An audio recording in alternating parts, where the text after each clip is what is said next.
감사합니다. 성가대 같이 했기 때문에 감사합니다. 시편 51편 한 구절 보겠습니다.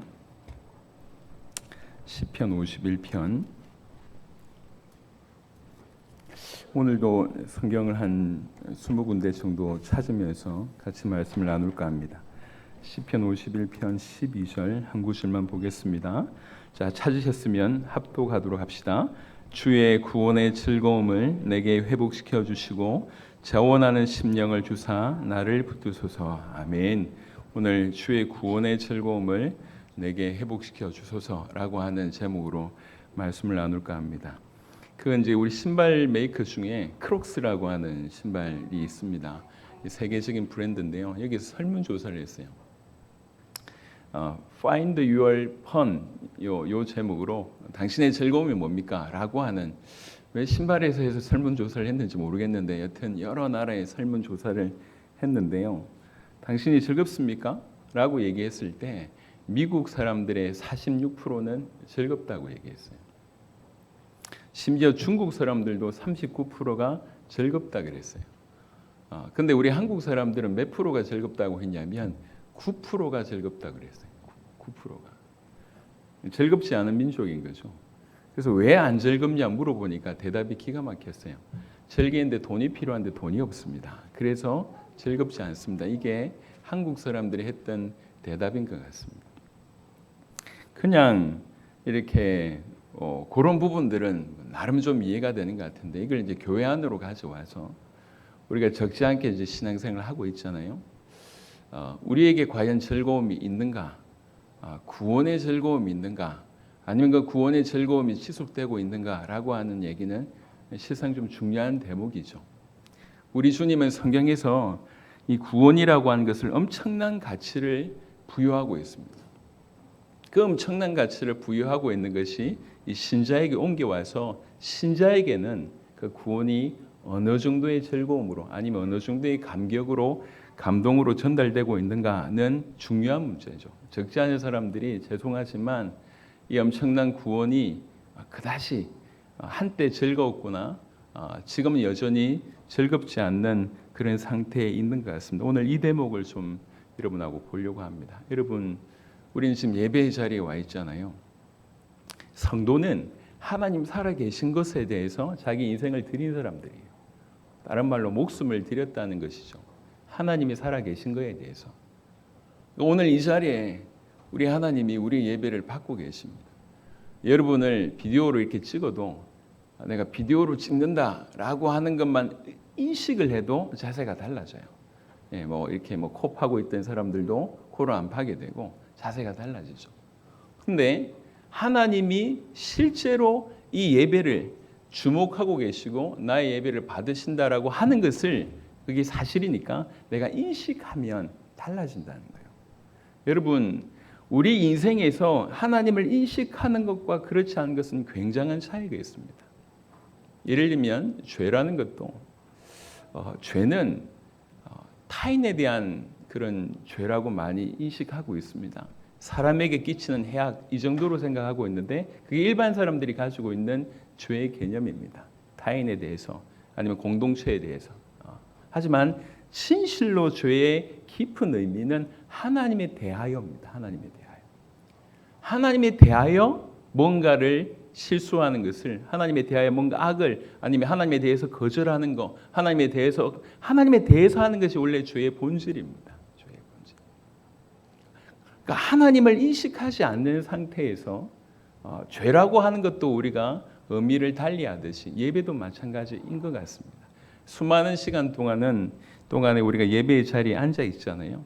그 예배의 자리를 통해서 받아야 될 것, 깨달아야 될 것, 누려야 될 것들을 우리 안에 소유하지 못한다고 하면 예배라고 한 형식에 있고 그 시간을 보내기는 했지만 그것이 내 것이 안 됐다고 하는 반증이라고 생각할 수가 있습니다. 그래서 오늘 예배를 통해서 하나님이 나의 예배를 받으신다.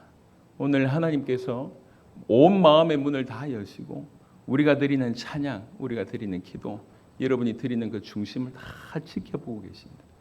그래서 올바른 예배는 우리가 살 뿐만 아니라 하나님이 한없이 기뻐하는 그런 예배입니다. 찬양과 기도를 통해서 우리 하나님께 또 예물을 통해서 하나님께 올려드린 것과 마찬가지로 또 하나님이 우리 자신에게 주시는 말씀을 주의 종의 입술을 통해서 주십니다. 오늘 조성 목사라고 하는 이 개인을 보지 마시고 주의 종을 세워서 여러분에게 주시는 이 이면에 있는 여러분을 너무나 잘 아시는 그 하나님의 음성을 좀 즐겨 듣게 되길 바랍니다. 그 하나님의 음성은 오늘 하나입니다. 구원의 즐거움을 회복하길 바란다, 이 얘기입니다. 구원의 즐거움. 여러분, 우리 하나님은 여러 속성이 있지만 그분의 속성 중에 특징 중에 하나는 뭐냐면 영원하다는 거예요. 그리고 무궁하다는 겁니다. 무한하다는 겁니다. 그분은 능력에 있어서 무한합니다. 영원하십니다. 지혜에 있어서 무한하십니다. 그분의 선함에 있어서 무한하시고 사랑에 있어서 무한하시고 거룩에 있어서 무한하십니다. 그 무한하신 하나님이 당신의 형상대로 우리를 만드셨어요. 이게 우리의 정의입니다. 그러니까 사실 우리 한 명 한 명은 너무 가치 있는 존재입니다. 그런데 사단의 속임수로 우리가 바로 그 하나님에 대하여 범죄를 하게 됩니다. 뭔가 큰 행위 실수 이전에 그 하나님에 대하여 범죄하게 됩니다. 그 범죄한 인간은 지금 현재, 그 타락한 인간은 지금 현재 하나님을 알지 않으려고 하고 하나님을 찾지 않으려고 하고 하나님을 기뻐하지 않으려고 하고 하나님께 복종하지 않고 하나님을 사랑하지 않는 그런 상태로 놓여져 있습니다. 예레미야 말씀 잠시 보겠습니다. 시편 조금 있다가 여러분하고 좀 설명을 좀 드리도록 하겠습니다. 예레미야 2장을 잠시 보겠습니다.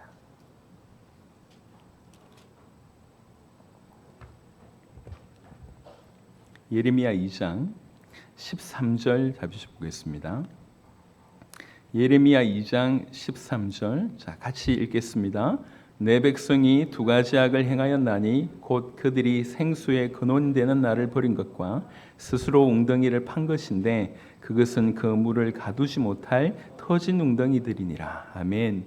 하나님 뭐라고 선언하시냐면 내 백성이 악을 행했다. 원래 내 백성이라는 거예요.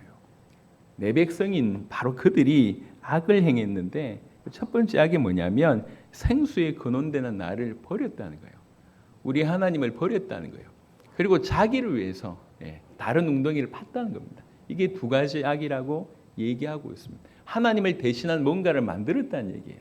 하나님을 버리고 이제 하나님 필요 없어요. 하나님 대신한 뭔가를 만들었다는 얘기입니다. 이게 우상일 수 있고 이게 기타 등등 하나님 대신한 모든 것이라고 얘기할 수 있습니다. 이게 인생의 죄악이라고 얘기하고 있습니다. 19절에는요. 2장 19절 아시는 구절입니다. 같이 보겠습니다. 네 악이 너를 징계하겠고 네 반역이 너를 책망할 것이라. 그런즉 네 하나님 여호와를 버림과 네 속에 나를 경외함이 없는 것이 악이요 고통인 줄 알라. 주 만군의 여호와의 말씀이니라. 아멘. 하나님을 버린 것 그리고 그를 경외함이 없는 것 이것이 악이며 이게 고통입니다. 여러분 다시 말씀드립니다. 우리가 예수의 핏값으로 건진받아서 하나님의 백성이 되었습니다. 이 말은 무슨 말이냐면 하나님에 대하여 내 인생 전체를 드린 거예요. 하나님이 살아계신 거에 대해서 그 진리에 대해서 내 목숨을 드린 것입니다. 우리가 이전에는 하나님을 버렸고 또 하나님을 경외함이 없었지만 진실로 하나님을 만난 자에게는 하나님을 경외함과 늘 하나님과 동행함이 같이 있어야 됩니다.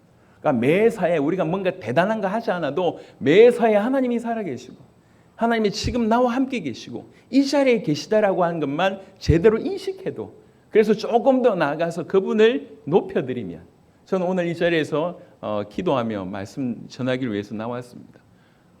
말씀 전하기를 위해서 나올 때 저에게 있어서 가장 큰 기도 제목은 어찌하든지 하나님의 영광을 드러내기를 원합니다. 어찌하든지 우리 예배를 통해서 하나님만 나타나기를 원합니다. 여러분들이 예배를 통해서 하나님의 영광 받으시기를 원하십니다. 이것이 기도 제목이었습니다. 여러분 하나님을 버리고 또 그분을 경외함이 없는 것이 악이요 고통이라고 얘기했습니다. 그래서 이런 자들은 어떻게 살아가게 돼 있냐면 2장 읽었던 22절에 보시면 예레미야 2장 22절 같이 보겠습니다. 주 여호와의 말씀이니라. 네가 잿물로 스스로 씻으며 네가 많은 비누를 쓸지라도 너의 죄악이 내 앞에 그대로 있으리니. 지금 이 상태가 됐다는 얘기. 하나님을 버린 자의 모습이 바로 이 죄인의 모습입니다. 암만 잿물로 씻어내고 암만 비누로 씻어내도 없어지지 않을 그런 죄인의 모습으로 지금 서 있다는 거예요. 여러분, 하나님은 그렇게 무한하신 분인데 그 하나님에 대하여 우리가 이런 죄를 범한 것입니다. 그래서 사실은 우리가 이제 어릴 때부터 교회를 다녔던 사람들, 또 비교적 성향이 좀 건전하고 착한 사람들은 자기가 얼마나 큰 죄인인지에 대해서 못 느끼는 경우들이 많습니다.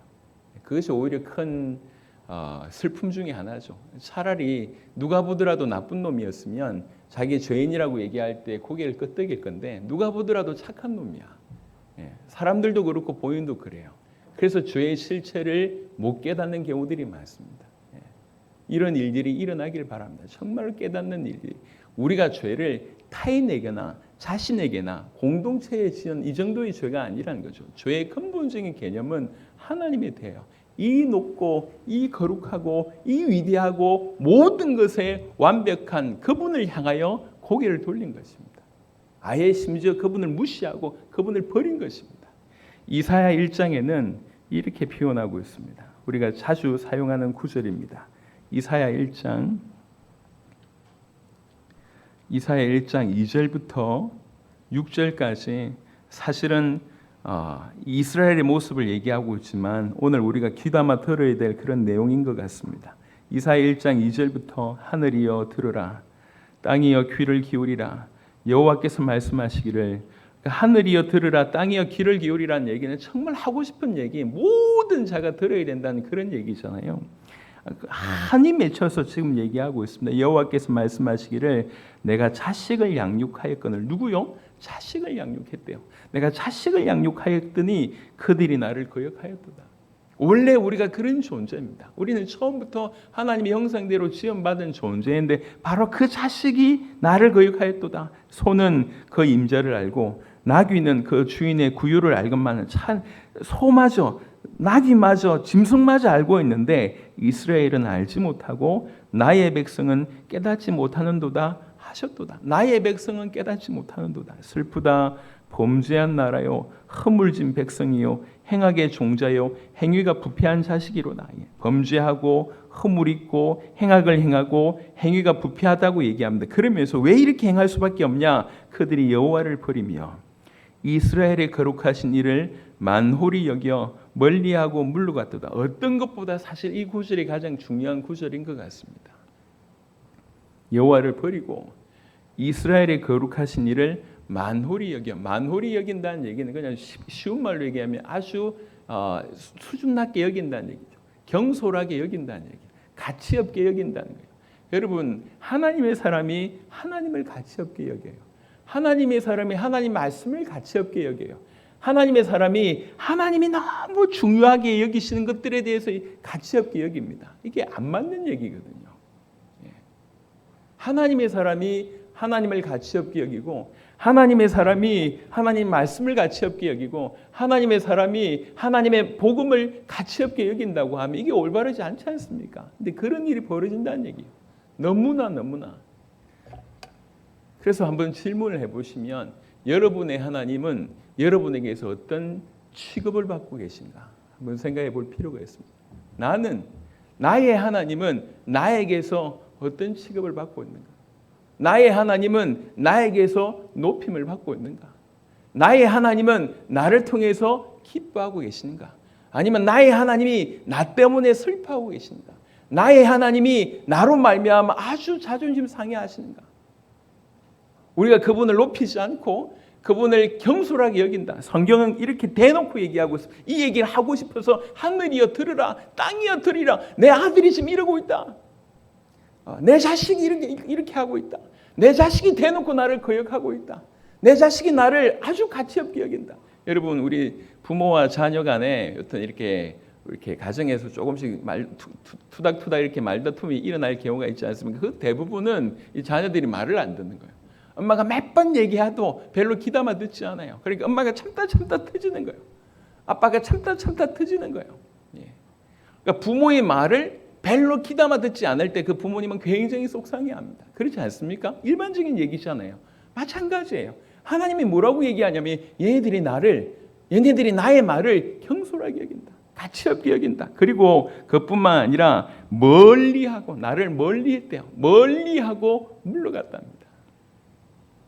누구 얘기하냐? 저 이방인 얘기를 하는 게 아니에요. 하나님하고 상관없던 자에 대한 얘기를 하는 게 아니라 하나님의 자녀들, 그의 백성들에 대한 얘기입니다. 너희가 어찌하여 매를 더 마시려고 폐역을 거듭하느냐? 온 머리는 병들었고 온 마음은 피곤하였으며 발바닥에서 머리까지 성한 곳이 없이 상한 것과 터진 것과 새로 맞은 흔적뿐이거늘 그것을 짜며 싸매며 기름으로 부드럽게 함을 받지 못하였도다. 온 몸과 마음에 상처투성이인 인생에 대한 얘기를 하고 있습니다. 하나님과의 관계가 끊어졌을 때 나타나시는 모습입니다. 여러분, 우리가 그래요. 이 거룩하신 하나님 앞에 이 높으신 하나님에 대하여 우리가 범죄를 한 것입니다. 그러니까 이거는 그냥 단순한 얘기가 아닙니다. 그래서 우리는 그대로, 죄송하지만 그대로 이것에 대해서 그대로 진노의 대상일 수밖에 없습니다. 좀 무서운 얘기지만 성경은 분명히 얘기하고 있으니까요. 시편 7편을 한번 보겠습니다. 시편 7편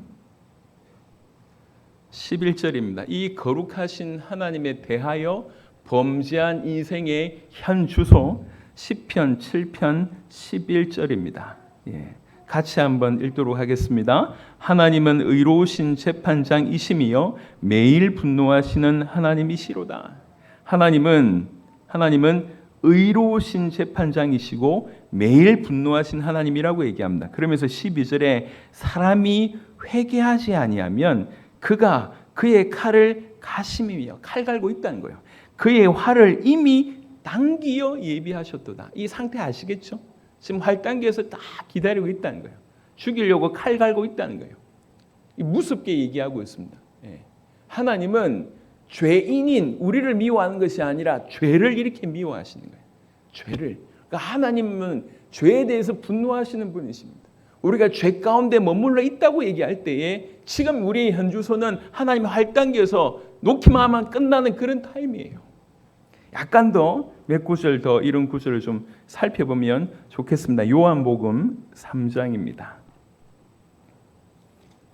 요한복음 3장 성경 몇 구절 보시면서 잘 따라오시면 나중에 이렇게 다 이렇게 연결이 될 겁니다. 요한복음 3장 36절. 요한복음 3장 36절. 자, 다 같이 합독하도록 하겠습니다. 아들을 믿는 자에게는 영생이 있고 아들에게 순종하지 아니하는 자는 영생을 보지 못하고 도리어 하나님의 진노가 그 위에 머물러 있느니라. 하나님의 진노가 그 위에, 여러분, 하나님이십니다. 또 하나님은 분노하신 분이십니다. 이 분노는 하나님의 속성이라고 얘기할 필요가 없어요. 악에 대한 자연스러운 반응이라고 볼 수가 있습니다. 그분이 거룩하시기 때문에. 그래서 이 두 가지가 같이 가야 됩니다. 우리가 십자가를 알 때에 여러분 하나님의 그냥 사랑의 하나님이라고 얘기하면 굳이 아들 보내서 죽일 이유 없어요. 그냥 죄인을 죄 없다고 얘기하면 돼. 하나님의 사랑의 하나님이시니까. 근데 왜 아들을 십자가에 못 박았다는 얘기는 모든 사람의 죄를 그 아들 위에 씌우셔서 덮어 씌우셔서 그 아들 몸에서 심판받게 하신 거거든요. 왜 그렇습니까? 바로 그것이 하나님이 얼마나 거룩하신 분인지, 죄에 대해서 얼마나 진노하시는 분이신지에 대한 나타남입니다. 하나님은 거룩하신 하나님이십니다. 하나님은 분노하신 하나님이십니다. 하나님은 죄에 대해서 그런 분노를 가지고 계십니다. 그래서 우리가 죄를 가지고 있다고 하면 그 분노의 대상은 우리가 된다는 것입니다. 이미 활 당기고 있고 이미 칼 갈고 있고 이미 진노가 우리에 머물러 있다고 얘기하고 있습니다. 그런데 이 진노가요, 로마서 2장에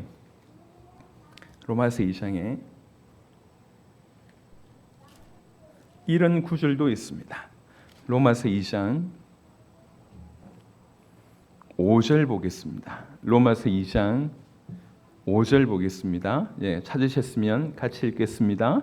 다만 네 고집과 회개하지 아니한 마음을 따라 진노의 날, 곧 하나님의 의로우신 심판이 나타나는 그날에 임할 진노를 너에게 쌓는도다.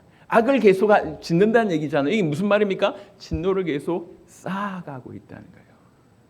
쌓아가고 있다. 쌓아가고 있다.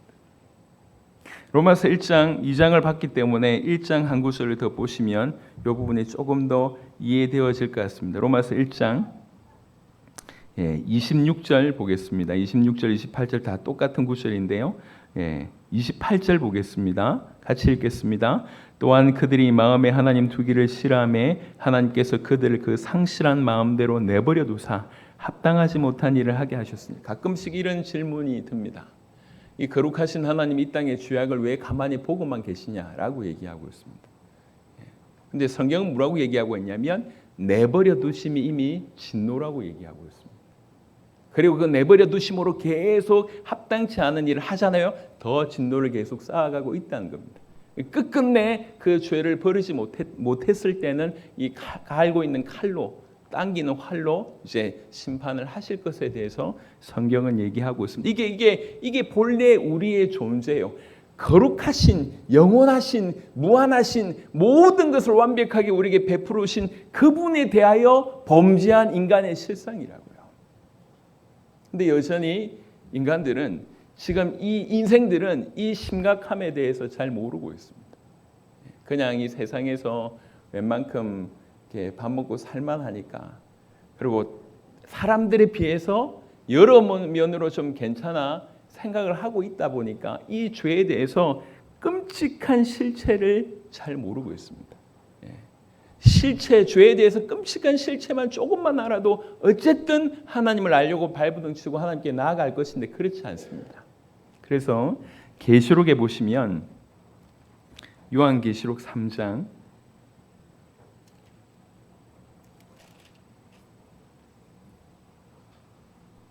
요한계시록 3장 16절부터 보시면요. 요한계시록 3장 16절부터 제가 읽겠습니다. 네가 이같이 미지근하여 뜨겁지도 아니하고 차지도 아니하니 내 입에서 너를 토하여 버리리라. 네가 말하길 나는 부자라 부요하여 부족한 것이 없다 하나 네 곤고한 것과 가련한 것과 가난한 것과 눈먼 것과 벌거벗은 것을 알지 못하는도다. 너는 모른다. 아유, 나는 부자라서 좀 괜찮은데요. 뭐 부족한 게 없는데요. 뭐 아쉬울 게 없는데요. 라고 얘기하고 있을 때 하나님께서 얘기합니다. 실상은 네가 얼마나 공고한지, 얼마나 가련한지, 얼마나 가난한지, 얼마나 눈이 벌었는지, 얼마나 벌거벗었는지 알지 못하고 있다. 그래서 19절에 내가 너를 권하노니 내게서 불로 연다는 금을 사서 부요하게 하고 흰옷을 사서 입어 벌거벗은 수치를 보이지 않게 하고 안약을 사서 눈에 발라 보게 하라. 내게서 살아. 이렇게 이제 얘기를 하는 것이 계시록에 대한 내용입니다. 그러니까 하나님에 대하여 그 범죄한 것이 우리가 하나님도 모르니까 이 죄가 얼마나 심각한지 모르고 있습니다. 그래서 사실을 우리의 심판 이미 정해졌어요. 이미 그냥 고스란히 가는 곳이 지옥입니다. 여러분 다시 한번 이 대목에서 말씀드리고 싶습니다. 여러분 구원받은 자에게 있어서 예수님께서 가장 많이 말씀한 구체적인 실상 중에 하나가 지옥이라고 하는 것입니다. 신약에서 160번 이상 언급하셨고 성경 전체에서 지옥을 가장 많이 말씀하신 분이 예수님이십니다. 이렇게 표현해 볼까요? 예수님이 그 지옥을 알았고 믿었어요. 그럼 우리 입장에서 다른 해석이 필요 없어요. 분명히 장소의 개념을 가지고 있고 하나님의 은혜가 없는 곳이라고 얘기하고 있습니다. 지옥을 분명히 예수님께서 얘기하셨어요. 여러 구절 볼 것이 없고 계시록 보셨으니까 계시록 20장 한번 보겠습니다. 요한계시록 20장 11절부터 제가 보겠습니다. 마지막 심판에 관한 얘기입니다. 요한계시록 20장 11절부터 보겠습니다. 우리 같이 한번 보겠습니다. 요한계시록 20장 11절부터 15절까지입니다. 또 내가 크고 흰 보좌와 그 위에 앉으신 이를 보니 땅과 하늘이 그 앞에서 피하여 간데 없더라. 또 내가 보니 죽은 자들이 큰 자나 작은 자나 그 보좌 앞에 서 있는데 책들이 펴 있고 또 다른 책이 펴졌으니 곧 생명책이라. 죽은 자들이 자기 행위를 따라 책들에 기록된 대로 심판을 받으니 바다가 그 가운데서 죽은 자들 내주고 또 사망과 음부도 그 가운데서 죽은 자들 내주매 각 사람이 자기 행위대로 심판을 받고 사망과 음부도 불못에 던져지니 이것은 둘째 사망 곧 불못이라. 누구든지 생명책에 기록되지 못한 자는 불못에 던져지더라. 아멘. 내용 아시겠죠? 책이 있다는 거예요. 두 개 있는데 하나가 생명책이고 하나가 각 행위를 적어놓은 그런 책이 있다는 거예요. 그래서 모든 사람이 심판을 받습니다. 예. 사람이 죽어가지고 유해가 바다에 있든지 뭐 이렇게 뿌려졌든지 간에 바다에서도 이렇게 산에서도 땅에서도 다 이렇게 자기의 몸을 다시 덧입게 되는 거예요. 그래서 이제 심판을 받게 됩니다. 행위대로 심판을 받게 되고 구원받은 자는 생명책에 기록된다는 얘기입니다. 성경이 분명 이 얘기를 하고 있습니다. 마가복음 9장도 보겠습니다. 예수님이 하신 말씀 중에 마가복음 9장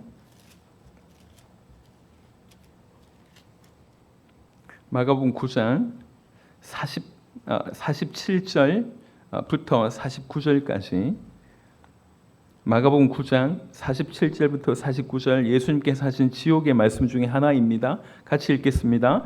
만일 네 눈이 너를 범죄하게 하거든 빼버리라. 한 눈으로 하나님의 나라에 들어가는 것이 두 눈을 가지고 지옥에 던져지는 것보다 나으니라. 거기에서는 구더기도 죽지 않고 불도 꺼지지 아니하느니라. 사람마다 불로서 소금 치듯 함을 받으리라. 아멘. 예수님이 하신 말씀입니다. 분명히 장소적인 개념이 있어요.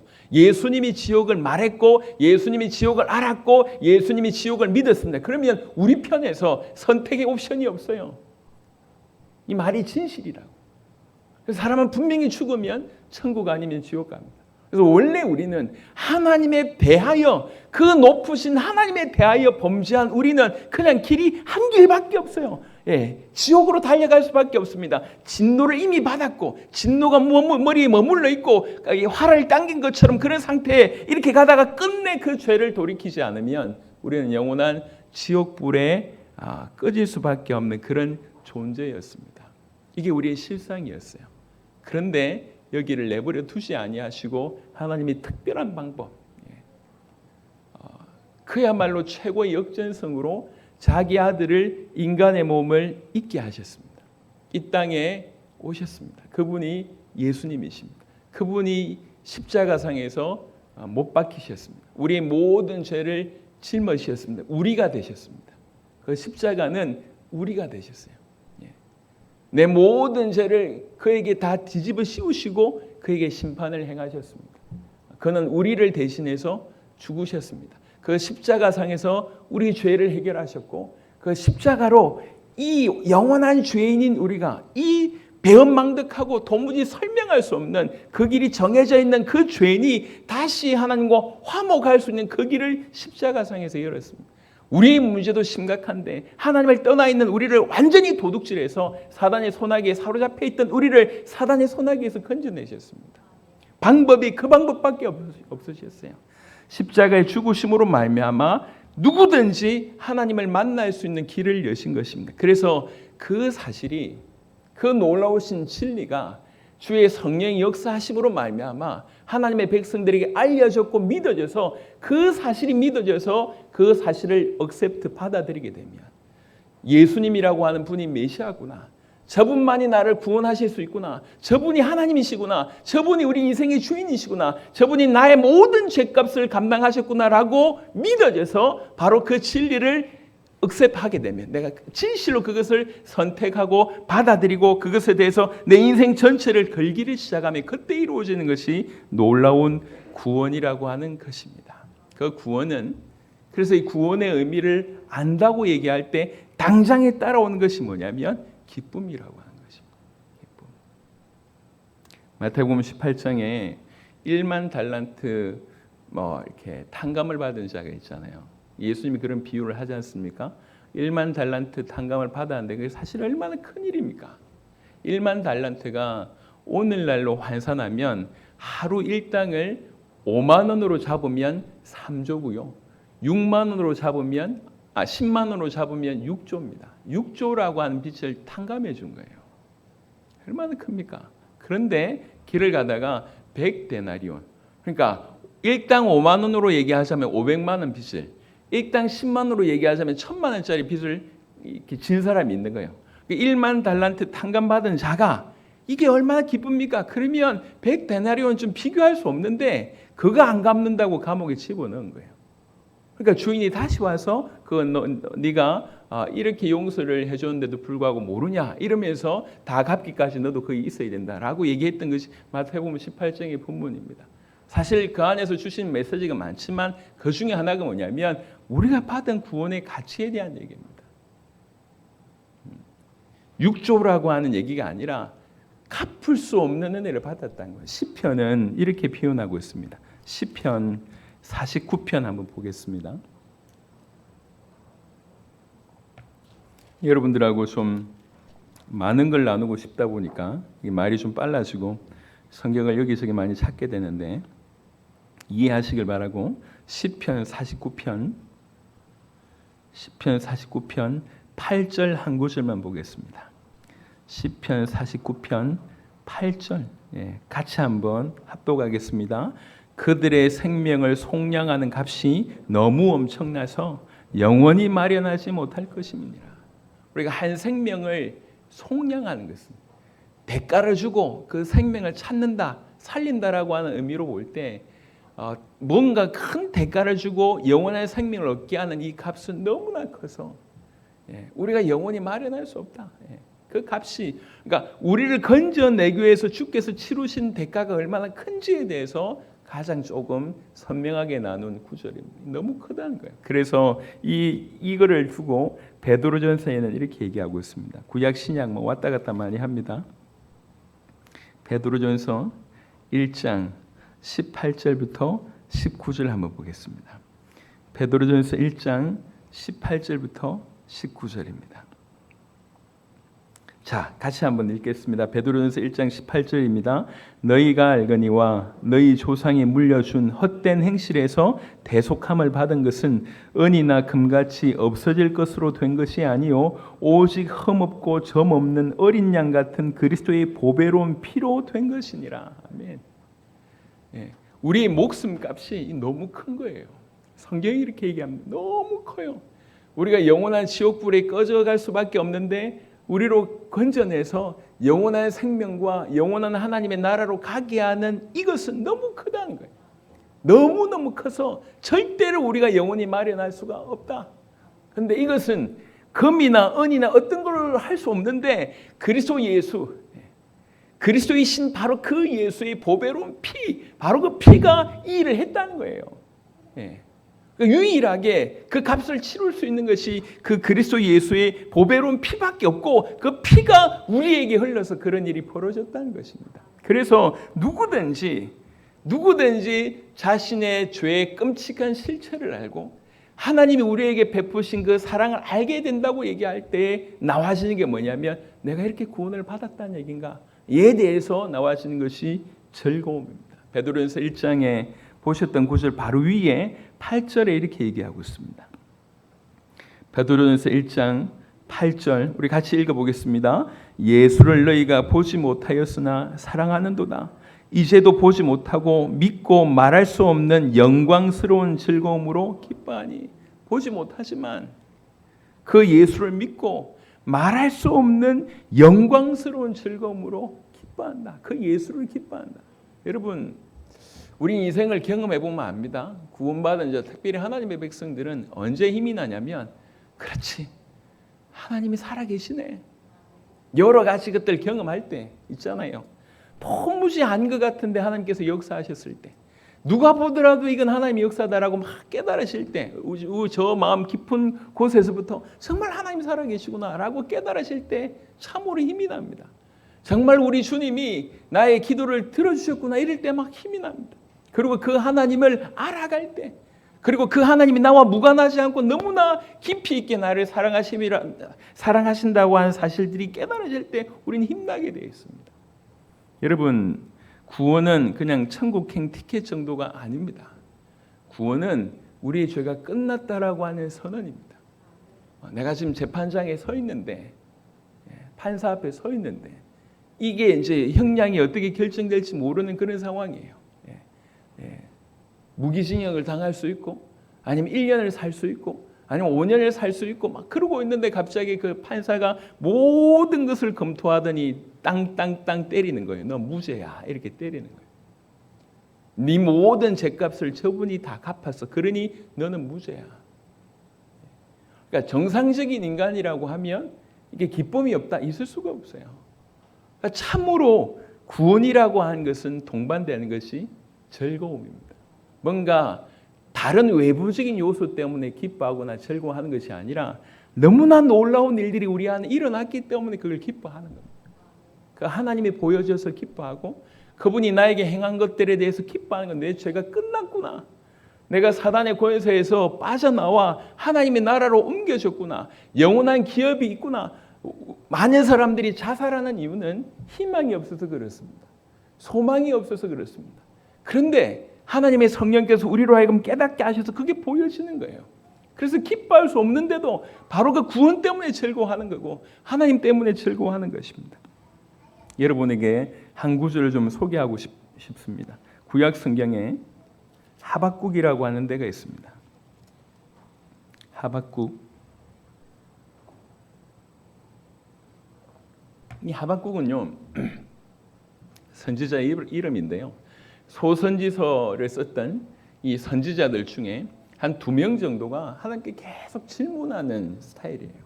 이 하박국이라고 하는 선지자도 그런 질문이 많았어요. 하나님이 공의로우시다면서요. 그런데 왜 악을 그렇게 용납하십니까?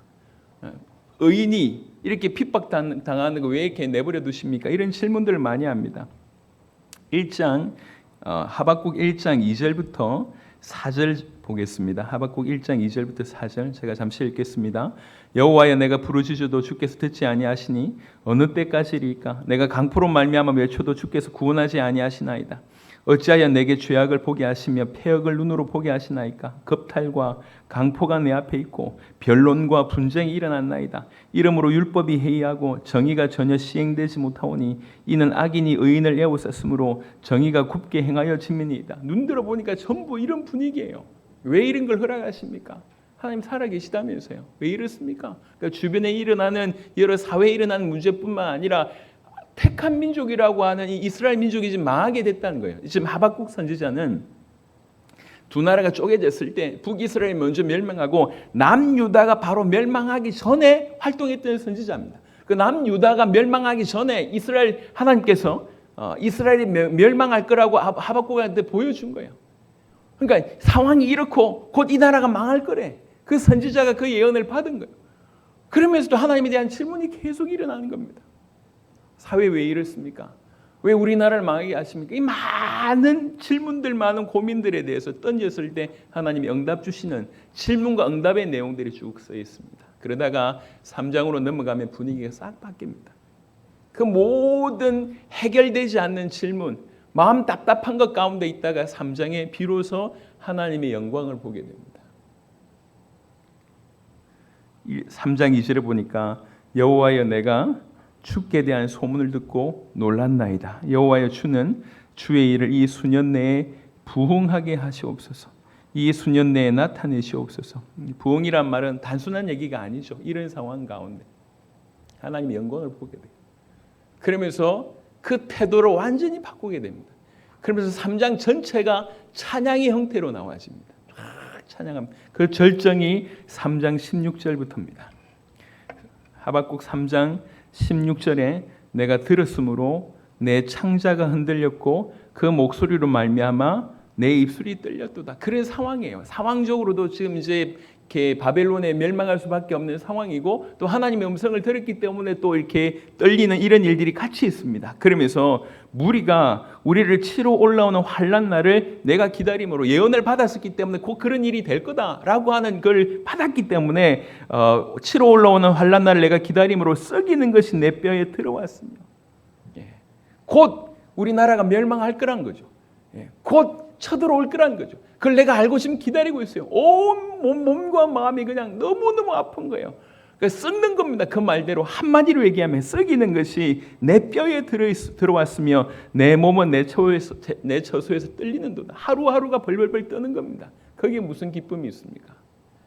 거기에 무슨 즐거움이 있습니까? 그런데 분위기가 확 바뀝니다. 17절 그 유명한 구절입니다. 비록 무화과 나무가 무성하지 못하며 포도나무에 열매가 없으며 감람나무에 소출이 없으며 밭에 먹을 것이 없으며 우리의 양이 없으며 외양간에 소가 없을지라도. 여러분, 이건 그냥 단순한 if가 아니에요.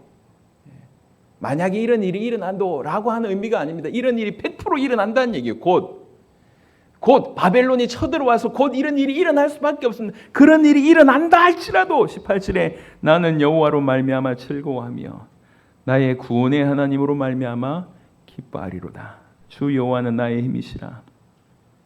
주 여호와는 나의 힘이시라. 여러분, 우리가 이 땅에 살면서 신앙생활을 할 때에 사실은 해야 될 요소들이 많지만 가장 중요한 요소는 모든 면에서 하나님을 인정하는 것입니다.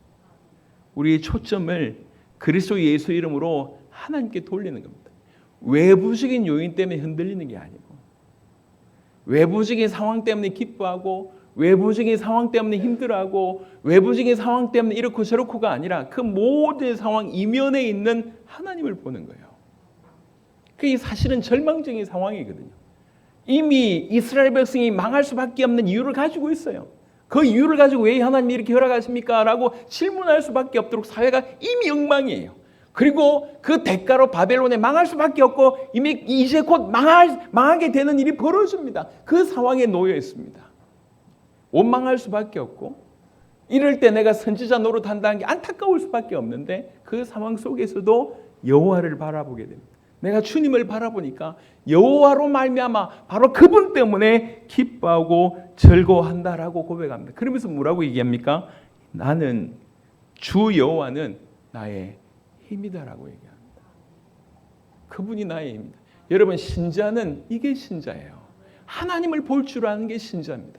하나님께 시선을 두고 하나님으로부터 출발하고 모든 것을 하나님이 없다고 생각하니까 하나님을 인정하지 않지 않습니까? 모든 상황에 하나님이 계시고 하나님이 그 자리에 계시고 함께 계시고 하나님을 인정하기 시작하면 판단과 상황이 달라질 것입니다. 사실 이게 구원받은 자의 즐거움을 가장 잘 설명하는 모습입니다. 하박국의 이 모습이에요. 그래서 그냥 예수 믿으면 그냥 히히히 웃고 다니란 말이냐, 그 얘기가 아니고 저 가슴 속에 뺏을 수 없는 기쁨이 있다는 거예요. 하나님 때문에. 복음이신 그분 때문에 나를 위해서, 나보다 나를 사랑해서 나를 위해서 자기 목숨을 들이신 그 그리스도이신 예수님이 나와 함께 계시다라고 하는 것이 믿어지기 때문에 이 기쁨을 뺏을 수 없다는 얘기입니다. 이 땅에 육신을 가졌기 때문에 세상 살면서 어려운 일들이 많이 옵니다. 왜 많이 안 오겠어요? 감정적인 어려움이 오고, 관계적인 어려움이 오고, 실제로 물질적인 어려움이, 수많은 어려움들이 올 거 아닙니까? 만약 우리가 하나님 계시지 않다고 하면 우리는 누구보다도 불쌍하면서 들들 떨어야 될 인생들일 것입니다. 하지만 정말 하나님 살아 계시다고 하면 우리가 순간 그런 부분에 반응할 수 있어도, 순간 우리가 넘어질 수 있어도 우리 안에 나와 함께 계신 그분으로 말미암아 힘을 얻는다는 얘기예요. 다시 묻겠습니다. 질문을 해보세요. 주님이 나의 힘이신지, 여호와로 말미암아 내가 기뻐하는지, 사실은 진실로 우리 존재가 누구인지 우리에게 되묻고 있습니다. 바보처럼 무술한 얘기를 하는 게 아닙니다. 이미 참된 구원을 받았다고 얘기하면 그 구원으로 요거 집중할 때 어떤 것도 뛰어넘을 수 있는 기쁨이 있다는 것입니다. 어느 순간에 우리가 구원의 즐거움을 잊어버렸다고 하면, 자, 10분 남은 상황에 본문으로 돌아와 보겠습니다. 시편 51편에 정말로 성령 충만했던 다윗이 어느 순간 구원의 즐거움을 잃어버리게 됩니다. 여러분, 그런 농담을 하더라고요. 기독교인들 중에는 몇몇 그룹이 있대. 월세방 교인이 있대. 월세방 교인. 월세방 교인. 월세가 뭡니까? 한 달이잖아요. 한 달 뜨겁다가 나머지 식어 있는 걸 월세방 교인이라고 하고, 전세방 교인이 있대요. 1년쯤 뜨겁다가 식는 거 전세방 교인이라고 얘기해요. 안식년 교인이 있대요. 6년 정도는 열심히 하다가 나머지 식어버리는 그런 교인을 뜻합니다. 여러분, 성도가 그럴 수 있을까요? 세상의 시험이 늘 오지만, 얼마든지 어려움이 오지만 내가 주님과 연결되어 있다고 얘기할 때 어려움이 있을 수 있지만 기쁨은 빼앗을 수 없는 거 아닙니까? 시편 51편에는 그런 예를 보여줍니다. 다윗이라고 하는 사람은 어릴 때부터 성령 충만했어요. 어느 정도 성령 충만했냐? 여러분 잘 아시지 않습니까? 다윗이 그냥 이렇게 악기를 켜고 찬양하면 악신이 떠나갈 정도였어요. 그때가 청소년 나이였던 것 같습니다. 우리 청소년들이 오후에 찬양 예배하는데 그런 은혜가 있으시기를 그리스도 예수 이름으로 축원합니다. 예, 저분들이 찬양할 때 아무리 안 하는구나 쟤네들도. 저 친구들이 찬양할 때 악신이 떠나가는 그런 일이 일어나기를 그리스도 예수 이름으로 축원합니다. 예, 다윗이 어릴 때부터 성령 충만했어요. 그리고 여러분 다 아시지 않습니까? 그 골리앗을 상대했을 때도 그냥 물맷돌 잘 던졌다는 얘기가 아니고 얼마나 어떤 중심으로 그 앞에 섰습니까? 하나님의 이름이 욕되이는 것에 대해서 참을 수가 없는 거예요. 하나님의 이름이 욕을 들어? 이런 거룩한 분노가 저와 여러분들에게 있었으면 좋겠습니다. 하나님의 이름이 땅바닥에 떨어지는데도 불구하고 동의하고 앉아있거나 무서워서 아무 액션도 취하지 못하는 죽은 자의 모습으로 살아가고 있습니다. 다윗은 어릴 때부터 성령 충만했어요. 모든 군인들이 들들 떨면서 못 나가고 있는 그 골리앗 앞에 여호와 이름으로 나갑니다. 그리고 분명히 얘기합니다. 전쟁은 하나님의 손에 있다. 너는 칼과 창과 단창으로 나오지만 나는 네가 모욕하는 만군의 이름으로 너한테 나간다라고 얘기하면서 그 골리앗을 무너뜨린 얘기 잘 알고 있지 않습니까? 어릴 때부터 성령 충만했어요. 그리고 어느 정도 성령 충만했냐? 앞에 두 개보다 더 성령 충만한 것은 자기를 죽이려고 하는 사울을 몇 번이나 살립니다. 몇 번이나 살립니다. 하나님이 기름 붓게 하셨는데 내가 이 사람을 처리할 수 없다. 죽일 수 있는 몇 번의 기회가 있었는데도 불구하고 끝끝내 10년 이상 다윗에게 핍박을 받고 어려움을 당하고 다윗에게 죽을 뻔한 위기를 몇 번 당함에도 사울에게 그런 위기를 당함에도 불구하고 다윗은 죽이지 않습니다. 그런 성령 충만했고 왕이 되었을 때에 승승장구했던 인물입니다. 그러다가 어느 날 큰 실수를 하게 됩니다. 이 예루살렘 보면 이렇게 언덕으로 되어 있어요. 예루살렘 성이. 그래서 집들이 이렇게 쭉 있고 맨 위에 성이 있는 거예요. 그 성에서 아래를 다 볼 수가 있습니다. 어느 날 이제 뭐 이렇게 전쟁 중인데 왕은 이제 궁궐에 있으면서 보고 있는데 저기 보니까 한 여자가 목욕을 하는 거예요. 의도적이었는지는 잘 모르겠어요. 목욕을 한 거예요. 그러니까 그 목욕한 여인을 취한 겁니다. 알고 보니까 자기의 가장 충실한 부하 중에 한 명인 우리아의 아내였어요. 밧세바라고 하는 사람입니다. 취했습니다. 그런데 들커덕 임신이 된 거예요. 이걸 숨겨야 되잖아요. 그래서 전쟁하고 있는 우리아를 불러냅니다. 우리아를 불러내서 술 대접을 합니다. 그러면 술김에 자기 집에 갈 거라는 거지. 그러면 이제 부부 생활 할 거라는 거지. 그래서 술을 실컷 먹였는데 안 가요. 우리아가 얼마나 충성스러운지. 너 왜 안 가냐니까. 내 동료들이 저렇게 전쟁하고 있는데 내가 내 집에 가서 내 아내를 안을 수 있냐? 못한다. 제정신이 아니구나. 그래서 다음에 또 술을 먹여요. 끝끝내 듣지 않는다는 걸 알게 됩니다. 이때 더 악한 꾀를 씁니다. 그래서 우리아에게 편지 하나를 보내줍니다. 이건 이 상관한테 가서 줘. 이래가지고 보냅니다. 그 상관이 편지를 받아보니까 우리아를 적진 깊숙하게 밀어넣고 니네 빠져나와. 적의 손에 죽게 하라는 얘기죠. 결국 그렇게 해서 우리아는 죽게 됩니다. 우리아를 죽이고 그리고 밧세바를 취하게 되죠. 이때 이 모든 상황을 하나님이 아시니까 나단이라고 하는 선지자를 보냅니다. 사무엘하 12장 잠시 보겠습니다.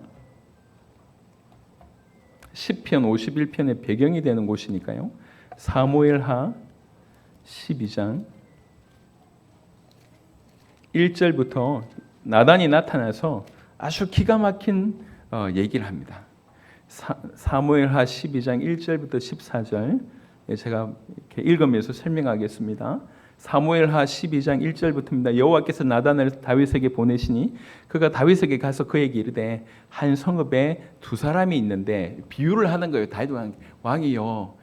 이런 사람이 있습니다라고 비유를 하는데 한 성읍에 두 사람이 있는데 한 사람은 부하고 한 사람은 가난하니 그 부한 사람은 양과 소가 심이 많으나 가난한 사람은 아무것도 없고 자기가 사서 기르는 작은 암양 새끼 한 마리뿐이라. 그 암양 새끼는 그와 그의 자식과 함께 자라며 그가 먹는 것을 먹으며 그의 잔으로 마시며 그의 품에 누움으로 그에게는 딸처럼 되었거늘. 이 가난한 자가 양 새끼 하나 키우는데 너무너무 그냥 가족이라. 너무 귀하게 키우고 있는데 어떤 행인이 그 부자에게 오매 부자가 자기에게 온 행인을 위하여 자기의 양과 소를 아껴 잡지 아니하고 가난한 사람의 양 새끼를 빼앗아다가 자기에게 온 사람을 위하여 잡았나이다. 이렇게 얘기합니다. 그 비유를 얘기하는 거예요. 이 부자가 돈이 많고 양과 소가 많은데 그 자기에게 온 손님을 위해서 자기 거 잡지 않고 그 가난한 자가 아끼고 그렇게 소중하게 여기는 그 양 새끼 잡아가지고 대접했다라고 얘기합니다. 다윗에게 얘기하니까 다윗이 5절에 다윗이 그 사람으로 말미암아 노하여 나단에게 이르되 여호와의 살아계심을 두고 맹세하노니 이 일을 행한 그 사람은 마땅히 죽을 자라. 그가 불쌍히 여기지 아니하고 이런 일을 행하였으니 그 양새끼를 네 배나 갚아 주어야 하리라 한지라. 막 열내서 다윗이 막 흥분합니다. 이때에 7절에 나단이 다윗에게 이르되 당신이 그 사람이라. 너야. 네가 걔야. 이렇게 얘기하는 겁니다. 왕 앞에서. 나단이라고 하는 사람은 대단한 사람이죠. 그 시대의 왕은 모든 사람의 생사 여부를 박탈할 수 있는 그런 위치에 있는 사람입니다. 그런데도 불구하고 나단이 하나님의 명을 받아서 얘기합니다. 그 사람이 너다. 당신이다.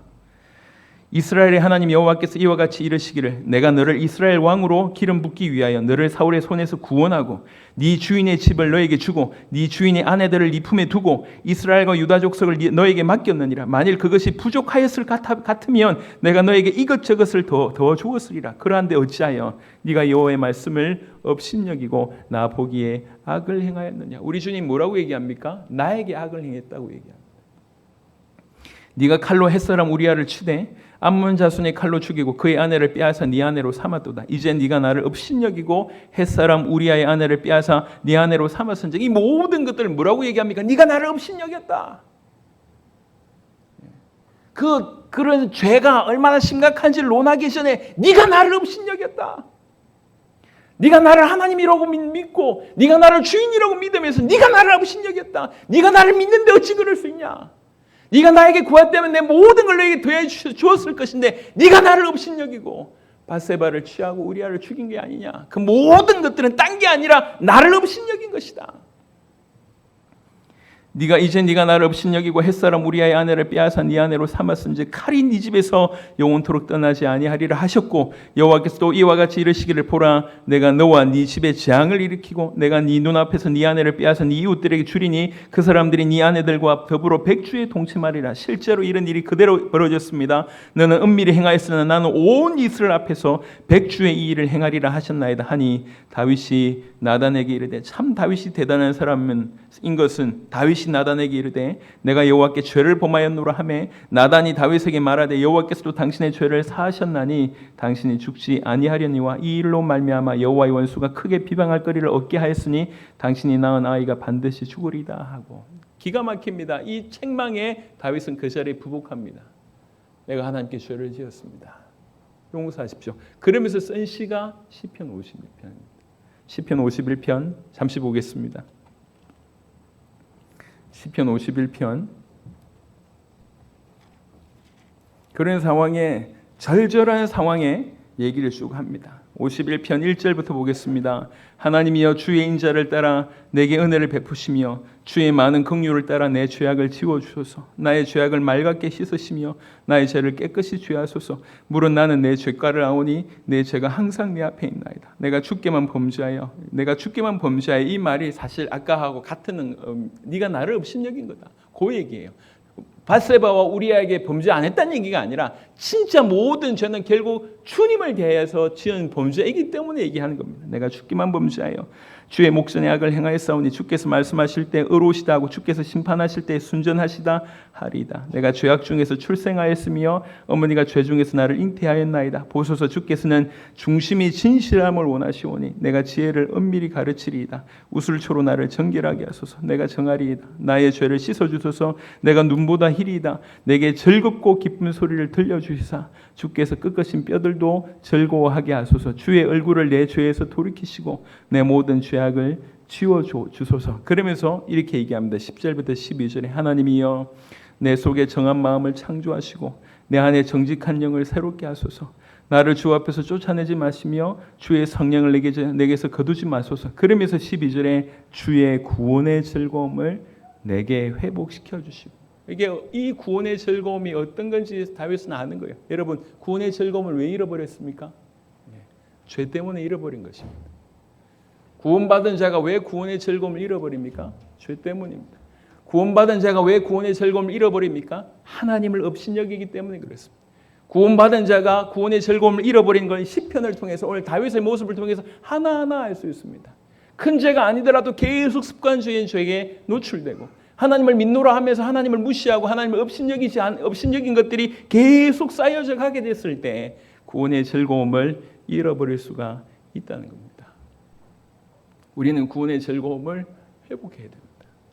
시간이 다 됐기 때문에 깊은 얘기는 할 수 없지만 짧게 얘기하자면 구원의 즐거움을 회복하는 것이 사실은 우리가 구원을 받은 자라고 얘기하면 우리 주님은 너무나 간단하게 말씀해 주셨습니다. 구원의 즐거움은 우리의 죄 때문이라고 얘기하면 죄의 자복이 굉장히 중요합니다.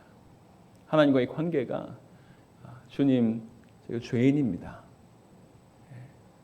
내 죄를 용서해 달라고 하는 그 하나님께 죄의 자복이 요한일서 1장 7절부터 9절에 나오는 대로 우리가 우리 죄를 자백하면 그는 미쁘시사 우리가 우리 죄를 자복하는 것. 여러분 우리 모든 죄는 하나님에 대하여입니다.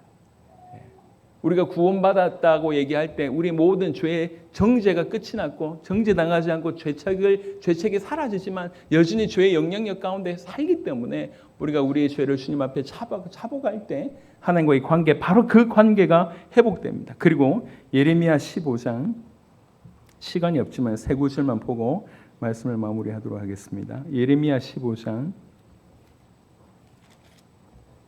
16절입니다. 예레미야 15장 16절 주의 구원의 즐거움을 그 놀라운 구원의 즐거움을 영원한 구원의 즐거움을 내게 회복시켜 주십시오 라고 하는 제목으로 그럼 어떻게 하면 이 구원을 받았음에도 불구하고 혹시 이 즐거움, 이 감동을 잃어버렸다고 하면 어떻게 하면 회복시킬 수 있겠냐? 회복할 수 있겠냐라고 하는 질문에 드릴 수 있는 답입니다. 예레미야 15장 16절 같이 한번 읽도록 하겠습니다. 만군의 하나님 여호와시여 나는 주의 이름으로 일컬음을 받는 자라 내가 주의 말씀을 얻어먹었사오니 주의 말씀은 내게 기쁨과 내 마음의 즐거움이오나. 하나님이 하나님의 말씀을 깊이 받을 때 주의 말씀을 얻어먹었다고 얘기합니다. 이 주의 말씀이 나에게 기쁨과 즐거움이 된다고 얘기합니다. 여러분 우리는 받은 구원이 우리에게 영원토록 즐거움이 되도록 해야 됩니다. 받은 구원이 즐거움이 되지 못한 이유는 원인은 우리에게 있는 경우가 많다는 거예요. 그 중에 계속 이러저러한 이유로 주님께 범죄하는 크지 않는 작은 죄라고 할지라도 계속 그런 것들이 쌓여졌을 때 그런 일이 벌어집니다. 그러니까 주의 구원의 즐거움을 정말 회복시켜 달라고 하는 간절함으로 우리가 죄를 자복하고 주의 말씀을 계속 얻어먹게 됐을 때 기쁨이 회복됩니다. 이사야 56장을 보겠습니다. 이사야 56장. 여러분 성경대로 하시면 됩니다. 그다지 어렵지도 않을 것입니다. 우리가 그런 마음으로 구원의 즐거움을 회복시켜 달라고 하는 마음으로 본다면 어렵지 않을 것입니다. 이사야 56장 7절입니다. 이사야 56장 7절 같이 읽겠습니다. 내가 곧 그들을 나의 성산으로 인도하여 기도하는 내 집에서 그들을 기쁘게 할 것이며 그들의 번제와 희생을 나의 제단에서 기꺼이 받게 되리니 이는 내 집은 만민이 기도하는 집이라 일컬음이 될 것이라. 아멘. 내 집에서 그들을 기쁘게 할 것이래요.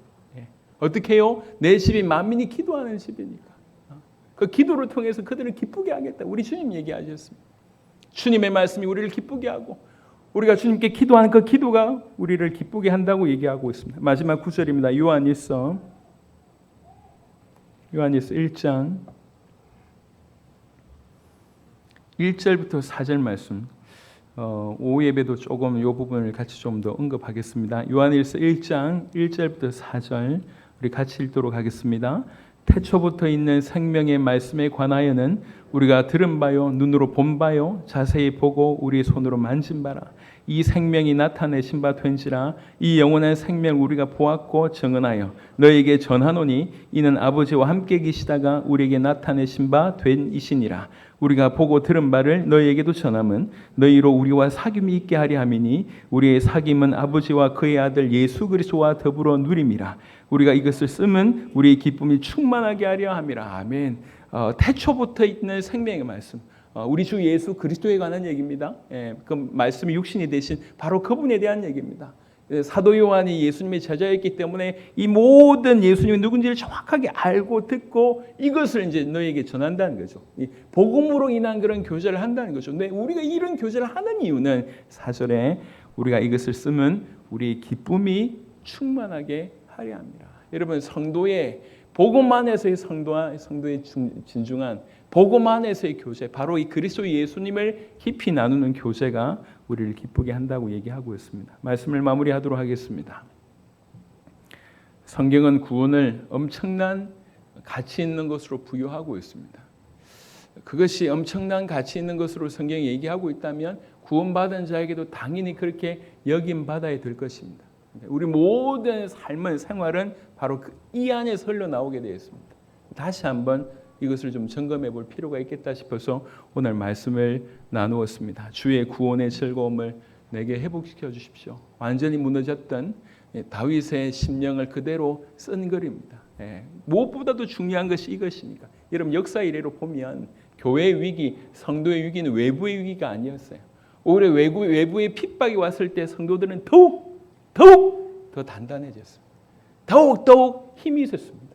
가장 위기는 뭐냐면 안에서 일어나는 일입니다. 안에서 복음의 가치가 떨어지고 하나님 말씀이 힘을 잃고 기도의 힘이 사라지고 주님 앞에 서고자 하는 그런 중심이 사라졌을 때가 사실은 그때가 가장 위기입니다. 십자가가 더 이상 감동이 되지 않을 때가 가장 위기입니다. 내가 구원받았다는 것이 감동이 되지 않을 때가 가장 위기입니다.